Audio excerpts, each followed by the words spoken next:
ஹalleluya good morning. உங்களுக்கு good morning சொல்வதற்கும் உங்களை எழுப்புவதற்கும் தேவனுடைய வார்த்தைகளோடு உங்களை நாங்க பலப்படுத்துவதற்கும் தேவனுடைய சமூகம் நீங்க இருக்கிற இடத்திலேயும் உங்களுடைய வீடுகளிலும் இருக்கும்படியாக உங்களுக்காக ஜெபிப்பதற்கும் ஆண்டவர் எனக்கு கொடுத்த வாய்ப்புக்காக அவரை நான் துதிக்கிறேன். நீங்க எவ்வளவு பேர் ஆசையோடு கேட்டுட்டு இருக்கீங்க. உங்களுக்கு இயன்ற போதெல்லாம் தயவு செய்து இந்த கமெண்ட் செக்ஷன்ல ஒரு கமெண்டாவது அல்லது வாட்ஸ்அப் மெசேஜ் அனுப்புங்க. 8939801234 நம்பருக்கு உங்க ஜெப விண்ணப்பங்களும் உங்க பிரைஸ் ரிப்போர்ட்ஸும் தவறாம அனுப்புங்க. ஆண்டவரை துதித்து தொடருவதற்கு உதவி செய்யுங்க. ஜெபிப்போம். பரிசுத்தரே உமக்கு நன்றி ஆண்டவரே. இன்னொரு நாள் உம்முடைய சந்நிதிக்கு வந்திருக்கிறோம். எங்களோடு பேசுங்க, எங்க தேவைகளை சந்திங்கப்பா. கிறிஸ்துவின் நாமத்திலே ஜெபிக்கிறோம் பிதாவே, ஆமென். எப்படி இருக்கிறீங்க? கடந்த இரவு நிம்மதியாக தூங்குனீங்களா? ஒவ்வொரு நாளும் ஏதாவது ஒரு பிரச்சனையை எதிர்கொள்கிறோம். போராட்டங்கள் இருக்கு என்று சொல்றீங்க இல்லையா? இது போராட்டங்கள் உலகம் தாங்க. இந்த உலகத்துல நமக்கு ஆட்டோமேட்டிக்கா நிம்மதி கிடைக்காதுங்க. இது கலக்கத்தின் உலகம், கன்ஃபியூஷன், பாவமும் பலாத்காரமும் உலக அதிகாரியாகிய சாத்தானின் கையில் இருக்கிறதுனால ஏதோ ஒரு பிரச்சனை இருந்து கொண்டுதான் இருக்கும். ஆனா நம்ம ஆண்டவரை நம்பி இருந்தவங்களா இருந்தா, பரலோக வாசிகள் என்று ஞாபகம் இருந்தா, நம்முடைய குடியுரிமை பரலோகத்துல இருக்கிறது. இந்த உலகத்துல நாம வெறுமனே பிரயாணிக்கிறவங்க மட்டும்தான். நாம ஒரு பயணிக்கிறவனாக இருக்கிறவன், பயணத்துல இருக்கிறவன் சுகங்களை கேட்க மாட்டாங்க. ஏதோ ஒரு இடத்துல அட்ஜஸ்ட் பண்ணி இருந்துருவாங்க. ஏதோ ஒன்று சாப்பிட்டு பொழைச்சுப்பாங்க. அதே போல இந்த உலகத்துல ஒவ்வொரு காரியத்துக்கும் நம்ம கலங்கி உட்கார தேவையில்ல. இதெல்லாம் கொஞ்ச காலம் மட்டும்தான். என்னுடைய குடியுரிமை பரலோகத்தில் இருக்கிறது. நான் தேவனுடைய ராஜ்யத்தில் சேருவேன். அங்கே எனக்கு தேவன் கொடுக்கும் கனம் இருக்கிறது, தேவனோடு இருக்கிற பாக்கியம் இருக்கு என்று நாம திருப்தியா இருக்கணும். இது எப்படி முடியுங்க? நாங்க கஷ்டத்துல இருக்கிறோம்னு சொல்றோமே, நீங்க எதோ சொல்றீங்களேன்னு சொல்றீங்களா? அதாங்க, அந்த கஷ்டங்களை எல்லாம் ஆண்டவர் இடத்துல கொண்டு வர சொல்லியிருக்கிறாரு இல்லையா? ஏசாண்டவரை நம்பி இருக்கிறவர்களுக்கு இருக்கிற பெரிய ஆசீர்வாதம் என்னன்னா, நாம ஜெப விண்ணப்பங்களோடு தேவனுக்கு தெரியப்படுத்தினா நம் ஜெபங்களுக்கு பதில் கொடுக்கிற தேவனாக அவர் இருக்கிறாரு. ஒரு முறை பாருங்க, பிலிப்பியருக்கு எழுதின நிருபம் 4ஆம் அதிகாரம் 6ஆம் வசனத்திலே, நீங்கள் ஒன்றுக்கும் கவலைப்படாமல், ஒன்றை குறித்தும் நீங்க கவலைப்படாதீங்க. ஒன்றையும் குறித்துன்னு சொன்னா, எதை சாப்பிடுவோம், எதை குடிப்போம், எதை தரித்துக் கொள்வோம், எதை விற்போம், எதை வாங்குவோம், எப்படி வாழலாம், எப்படி சம்பாதிக்கலாம், நம்முடைய வருங்காலம் என்ன ஆகிவிடும், நாளைக்கு விஷயம் என்ன, என் பிள்ளைகள் என்ன ஆவாங்க, நான் என்ன ஆவேன் என்று ஏதோ ஒரு கவலை மனிதனை பிடித்து ஆட்டி படைக்குதுங்க. கவலைப்படாதீங்க. அதை பற்றி ஆலோசனை செய்ய வேண்டாம்னு சொல்லல, பிளான் பண்ண வேண்டாம்னு சொல்லல. கவலைப்பட்டுட்டு இருக்காதீங்க. இது எப்படி, அது எப்படி, இது எப்படி, அது எப்படின்னு. இந்த கேள்விகளோடு நீங்க இருக்கிற காலம் வரைக்கும் அந்த ஆங்ஸைட்டி, அந்த கவலை, அந்த துக்கம், அந்த பதட்டம் கடைசியில் உங்களை டிப்ரெஷனுக்குள்ள, மன அழுத்தத்துக்குள்ள கொண்டு போயிடுங்க. நீங்கள் ஒன்றுக்கும் கவலைப்படாதீங்கன்னு சொன்னா ஏதோ கேர்லெஸ்ஸா இருக்கவோ, உங்க இஷ்டம் போல இருக்கவோ அங்க சொல்லலங்க. ஆனால் எல்லாவற்றையும் குறித்து உங்கள் விண்ணப்பங்களை ஸ்தோத்திரத்தோட கூட ஜெபத்தினாலும் வேண்டுதலினாலும் தேவனுக்கு தெரியப்படுத்துங்கள். கவலைப்படாதீங்கன்னு சொல்லியிருக்கிறாரு. ஆனா அதற்காக ஜெபிக்க வேண்டாம், நீங்க தேவனுக்கு அவைகளை தெரியப்படுத்த வேண்டாம் என்று சொல்லவில்லைங்க. உங்கள் விண்ணப்பங்களை ஜெபத்தினாலும் வேண்டுதலினாலும் தேவனுக்கு தெரியப்படுத்துங்கள். விண்ணப்ப படிவம்னு இருக்கோங்க சில ஆபீசஸ்ல. அதுல அவங்க விண்ணப்பிப்பாங்க, எனக்கு இந்த வேலை வேண்டும், நான் படிச்சிருக்கிறேன், என்னுடைய நிலைமை இது என்று வகை வகையா இருக்கும். அதை பற்றியெல்லாம் இப்ப சொல்ல வேண்டிய அவசியம் இல்லை.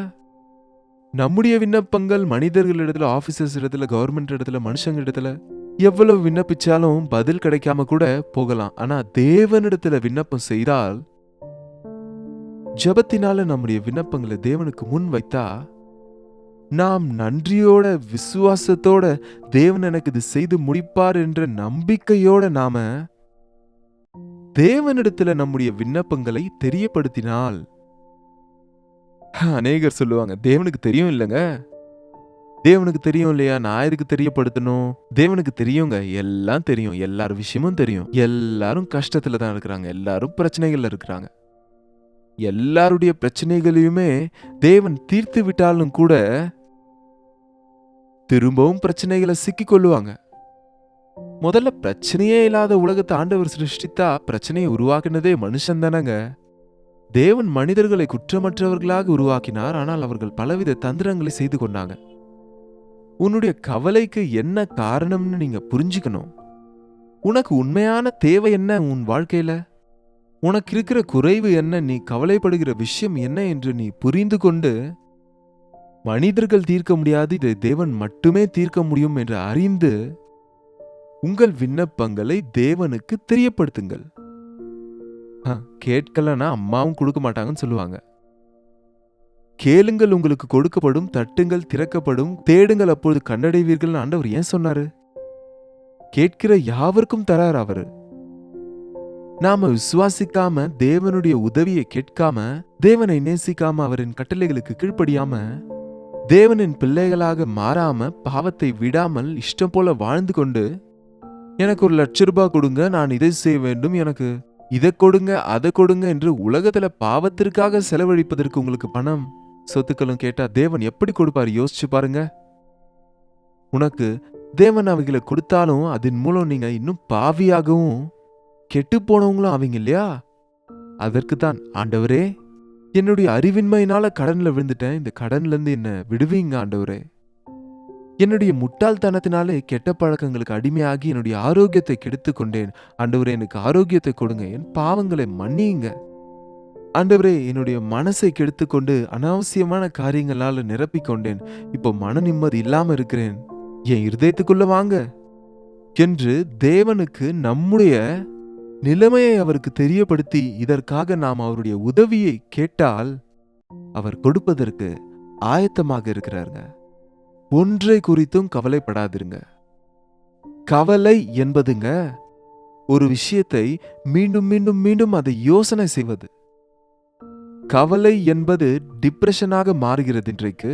டிப்ரெஷன் என்றால் என்ன? கடல்ல டிப்ரெஷன் ஃபார்ம் ஆயிடுச்சு, காற்றழுத்த தாழ்வு மண்டலங்கள் இருக்கு, அது ஒரே இடத்துல திரும்ப திரும்ப திரும்ப திரும்ப சுற்றிட்டு இருக்கும் போது அந்த ஃபோர்ஸ்ல அது புயல்கள் வருது, சுனாமியே வருது. பாருங்க, நம்ம வாழ்க்கையில கூட நம்ம ஏதாவது ஒரு விஷயத்தை பிடிச்சுக்கிட்டு அதையே சுற்றி சுற்றி வந்தா, அதை பற்றியே வேதனைப்பட்டுக்கிட்டே இருந்தா உன்னுடைய மனது பாழாகி விடுகிறது. உன்னுடைய உணர்ச்சிகள் ராங் எமோஷன்ஸை கொடுக்குது. உன்னுடைய உணர்ச்சிகள் தவறாக மாறுது. கோபத்தால நிறைந்து விடுறீங்க, வலியினால நொந்து போறீங்க. அந்த விஷயம் என்ன? அந்த விஷயத்தை பிடித்து தேவனிடத்துல கொண்டு வா, தேவன் அதற்கு விடிவை கொடுப்பார். அதை தேவன் சரி செய்வார். அதை பிடித்துக்கொள். உன் மனசை கெடுக்கிற விஷயம் எது? யாராவது உங்களை சொன்ன வார்த்தைகளா? நீ செய்த பாவமா? எந்த விஷயம்? உனக்கு இருக்கிற குறைகளா? உனக்கு இருக்கிற ஏதாவது ஒரு குறையா? அதை அறிந்து கொண்டு நீ தேவனிடத்துல கொண்டு வந்தா கவலைப்படாதிருங்கள். ஆனா எல்லாவற்றையும் குறித்து உங்கள் விண்ணப்பங்களை ஸ்தோத்திரத்தோடே கூடிய, எல்லாவற்றையும், சின்னது பெருசு, தேவன் சின்னது செய்ய மாட்டார், பெருசு செய்வார்னு இல்லைங்க. உங்கள் வாழ்க்கையில எது வேண்டுமானாலும் தேவன் அதை செய்யக்கூடியவரா இருக்கிறார். ஜபம், விண்ணப்பம். ஜபம்னா ஒரு முறை செய்து முடிச்சிடுவீங்களோ என்னமோ. விண்ணப்பம்னா நீங்க செய்து கொண்டே இருக்கணும். ஒருவேளை ஜபம்னா உங்களுக்காக மட்டும் செய்றீங்களா இருக்கலாம். ஆனா விண்ணப்பம்னா உங்க குடும்பம் எல்லாத்துக்காகவும், தேசத்துக்காகவும், சபைகளுக்காகவும், தேவ ஊழியர்களுக்காகவும் செய்யணும். நமக்கு நம்முடைய ஊழியக்காரர் நல்லா இல்லைன்னா நம்ம எப்படி நல்லா இருப்போம்? தகப்பன் சரியா இல்லைன்னா குடும்பத்துல சமாதானம் எங்க இருக்குங்க? ஒரு தாய் சரியா இல்லைன்னா குடும்பத்துல ஆசீர்வாதம் எப்படி இருக்கும்? ஆகவே நாம விண்ணப்பங்களை எடுத்துக்கொண்டு தேவனுக்கு தெரியப்படுத்தணும். ஒருவேளை நீங்க நல்லா இருக்கலாம், ஆனா உங்க வீட்டுல இன்னொருத்தர் குடிப்பழக்கத்துக்கு அடிமையா இருக்கலாம். ஒரு குடிகாரன் வீட்டுல இருந்தா அந்த வீட்டுல இருக்கிறவங்களுக்கு நிம்மதி இருக்குமா சொல்லுங்க? ஒருவேளை நீ கஷ்டப்பட்டு சம்பாதிக்கிறாய், உன்னுடைய குமாரன் அதை எடுத்துக்கொண்டு போய் வீணடிக்கிறான்னா அது கஷ்டமா இருக்கும் இல்லையா? ஆகவே உன் குமாரனுக்காக நீ விண்ணப்பம் செய்யணும். என் மகன் இப்படி ஆயிட்டானே, என் குடும்பம் இப்படி ஆயிடுச்சேன்னு சொல்லி நீங்க கஷ்டப்படுறதுனால மட்டும் பிரயோஜனம் என்ன இருக்கு? தேவனுக்கு தெரியப்படுத்தினா அற்புதங்களை செய்கிறவர் அவர். ஊர் சுத்துகிற உன் மகனை பிரயோஜனம் உள்ளவனாய் மாற்றுவதற்கு, நன்றி இல்லாத நிலையில் இருக்கிற உன்னுடைய குடும்பத்தை கட்டி சமாதானம் கொடுக்க அவர் ஆயத்தமாக இருக்கிறாரு. எல்லாவற்றையும் குறித்து விண்ணப்பங்களை தேவனுக்கு ஸ்தோத்திரத்தோட கூட பாருங்க. நாம தேவனிடத்துல போகும்போது நன்றியோடு போகணுங்க. ஆரோகண்டா இல்லைங்க, கர்வத்தோட அல்ல. ஏன் எனக்கு செய்ய மாட்டீங்க, ஏன் என்பது போல சிலர் ஜெபிப்பாங்க. எத்தனையோ செய்தார் இல்லையா ஆண்டவர், அதை நினைத்து கொண்டு கடந்த காலத்துல எவ்வளோ நன்மை செய்தீங்க, இப்பயும் செய்யுங்க ஆண்டவரே. எத்தனையோ முறை என்னை விடுவிச்சீங்க, இன்னொரு முறை என்னை விடுவீங்க. எத்தனையோ முறை என்னை தேற்றுனீங்க, இன்னொரு முறை என்னை தேற்றுங்கப்பா. கடந்த நாட்களில் நான் சோர்ந்து போன போது, ஒடுங்கி போன போது, ஆண்டவரே எவ்வளவோ நீர் என்னை தேற்றினீர் என்று நன்றியோடு கூட ஜபத்தோடும் வேண்டுதலோடும் உங்களுடைய விண்ணப்பங்களை தேவனுக்கு தெரியப்படுத்தணும். நாம ஒரு டாக்டர் இடத்துல போகும்போது நம்ம பிரச்சனை என்னமோ அதை அவருக்கு சொல்லுவோம். அதன் பின்பு அவர் அதன் மேல சோதித்து பார்ப்பாரு. எனக்கு ஒன்றும் இல்ல, நீயே பார்த்து தெரிஞ்சுக்கோ என்று சொல்ல முடியுமா நம்மளால? தேவனிடத்துல போகும்போது நம்முடைய விஷயங்களை தெரிவித்தா, நம்மை பரிசீலித்து நமக்கு பரிசோதனை செய்து நம்மை பரிபூர்ணப்படுத்துவதற்கு, நம்முடைய குறைகளை தீர்ப்பதற்கு, நம்மை சுகப்படுத்துவதற்கு நம்ம ஆண்டவர் எப்போதும் ஆயத்தமா இருக்கிறாரு. நீங்கள் ஒன்றுக்கும் கவலைப்படாமல் எல்லாவற்றையும் குறித்து உங்கள் விண்ணப்பங்களை ஸ்தோத்திரத்தோடைய கூடிய ஜெபத்தினாலும் விண்ணப்பங்களாலும் தேவனுக்கு தெரியப்படுத்துங்கள். அப்போது எப்பொழுது நம்முடைய விண்ணப்பங்களை தேவனுக்கு தெரியப்படுத்தும் போது, நம்முடைய கவலைகள் எல்லாம் அவர் மீது வைத்த பின்பு, அப்பொழுது எல்லா புத்திக்கும் மேலான தேவ சமாதானம் உங்கள் இருதயங்களையும் உங்கள் சிந்தைகளையும் கிறிஸ்து இயேசுவுக்குள்ளாக காத்துக்கொள்ளும். உங்கள் எல்லா புத்திக்கும் மேலான தேவ சமாதானம் உங்கள் இருதயங்களையும் உங்கள் சிந்தைகளையும் இயேசு கிறிஸ்துவுக்குள்ளாக காத்துக்கொள்ளும். நம்முடைய கவலை 99% அது நம்முடைய சிந்தனையில தான் இருக்குங்க. ஃபெயில் ஆயிடுவனும் என்ற கவலை எப்போ வரைக்கும் இருக்கும்? அது ஃபெயில் ஆகுற வரைக்கும் இருக்கும். ஆக்சிடென்ட் ஆயிடுமோ என்ற கவலை எப்போ வரைக்கும் இருக்கும்? ஆக்சிடென்ட் ஆகி முடிகிற வரைக்கும் இருக்கும். என்னங்க, நம்முடைய கவலைகளை நம்முடைய சிந்தைகள்ல தான் உருவாக்குறோம். நம்முடைய சிந்தைகளையே கெடுத்து கொள்றோம். சிந்தனைகள்ல சோர்ந்து போயிடுறோம். சிந்தையில விசனமாக்கிடுறோம். தேவனுடைய சமாதானம் நம்முடைய சிந்தையை மானிட்டர் செய்யும், கண்ட்ரோல் செய்யும். நம்முடைய எண்ணங்கள்ல தவறான எண்ணங்கள் வராம, எதிர்மறையான எண்ணங்கள் வராமல், அந்த அவிசுவாசம் வராமல், தேவனின் சமாதானம் நம்முடைய இருதயங்களை ஆளுகை செய்யும். இன்னொரு விதத்துல சொல்லணும்னா, நம்ம யுத்தத்துல போராடும் போது நம்மளால முடியலன்னு சொல்லும் போது எக்ஸ்ட்ரா ஃபோர்ஸஸ் அனுப்புவாங்க பாத்தீங்களா? அப்படியே தேவன் தம்முடைய சமாதானத்தை கொடுத்து நம்முடைய இருதயத்தை கலங்க வைக்கிற காரியங்கள்ல விடுவித்து ஆண்டவர் நம் பட்சத்திலிருந்து யுத்தம் செய்வார். உங்க எண்ணங்களை நீங்க கட்டுப்பாட்டுல வைக்க முடியாதுன்னு சொல்லாதீங்க. உங்களுடைய எண்ணங்களை நீங்க தேவனிடத்துல கொண்டு வந்தா, நம்முடைய எல்லா எண்ணங்களையும் சிறைப்பிடித்து தேவனிடத்துல கொண்டு வரணும்னு வசனம் சொல்லுதுங்க. நம்முடைய எண்ணங்கள்ல நமக்கு நிம்மதி இருந்தா நம்ம வாழ்க்கை நிம்மதியா மாறிடுங்க. நாம் செய்கிற கிரியைகளும் தேவனுக்கு பிரியமாயும் தேவன் அங்கீகரிக்க கூடியதாயும் இருக்கும். உங்கள் எண்ணங்களை நீங்க சிதறிக்கப்படும் போது, சோர்ந்து போகும்போது, எதிர்மறையான எண்ணங்களோடு, பயத்தோடு, அவிசுவாசத்தோடு, வலியோடு, வேதனையோடு இருக்கும்போது உங்களுடைய எண்ணங்களை காவல் செய்யக்கூடிய தேவ சமாதானம் நமக்கு வேண்டும். எப்போது நம்முடைய ஜெப விண்ணப்பங்களை தேவனுக்கு தெரியப்படுத்துவோமோ அப்போது அவருடைய பவர் அவர் ரிலீஸ் செய்து அவருடைய சமாதானத்தை நமக்கு கொடுக்கும்போது அந்த சமாதானம் நம்முடைய இருதயத்துக்கும் சிந்தைக்கும் காவல் இருக்கும். ஒரு கெட்ட எண்ணம், ஒரு எதிர்மறையான எண்ணம், ஒரு நெகட்டிவ் எண்ணம் வராமல் நம்முடைய எண்ணங்களை காப்பாற்றுவதற்கு, சிந்தையை கண்ட்ரோல் செய்யக்கூடிய, அவைகளை பாசிட்டிவாக மாற்றக்கூடிய சமாதானம் நம்முடைய இருதயத்தை ஆளுகை செய்யும். இந்த புதிய வருஷத்துல நாம சமாதானத்தோடு முன் செல்லும்படிக்கு ஒவ்வொரு நாளும் தேவனிடத்துல நம்முடைய விண்ணப்பங்களை நாம தெரியப்படுத்தலாம். ஜெபம். பரிசுத்தரே, அன்பான தகப்பனே, யார் யார் இன்றைக்கு கவலையோடு இருக்கிறாங்களோ, எந்தெந்த விஷயங்கள்ல கவலையோடு நொந்து இருக்கிறாங்களோ, எந்தெந்த விஷயத்துல கலங்கி போயிருக்கிறாங்களோ, அப்படிப்பட்டவர்களோடு இன்றைக்கு நீங்க பேசுங்கப்பா. என்னுடைய சமாதானத்தை உங்களுக்கு கொடுக்கிறேன், உலகம் கொடுப்பது போல இல்ல, என் சமாதானத்தை உங்களுக்கு கொடுக்கிறேன்னு சொன்னது போல, சமாதானத்தின் கர்த்தராகிய நீர் உம்முடைய சமாதானம் எங்கள் இருதயத்தை ஆளுகை செய்யும்படி ஜெப விண்ணப்பங்களோடு ஆண்டவரே, எங்கள் கவலைகள் எல்லாவற்றையும் உம்மீது வைத்து உம்முடைய சந்நிதியில நாங்க ஜெபிப்பதற்கு, யார் யார் இன்றைக்கு எந்த குறைவோடு இருக்கிறாங்களோ, எந்த கவலையோடு, எந்த பாரத்தோடு இருக்கிறாங்களோ, இன்றைக்கு உம்முடைய அற்புதமான தொடுதலோடு அவர்களை சுகப்படுத்தி உம்முடைய சமாதானத்தினால் நிரம்ப உதவி செய்ய வேண்டும் என்று கிறிஸ்துவின் நாமத்திலே கேட்கிறோம் பிதாவே. அமேன்.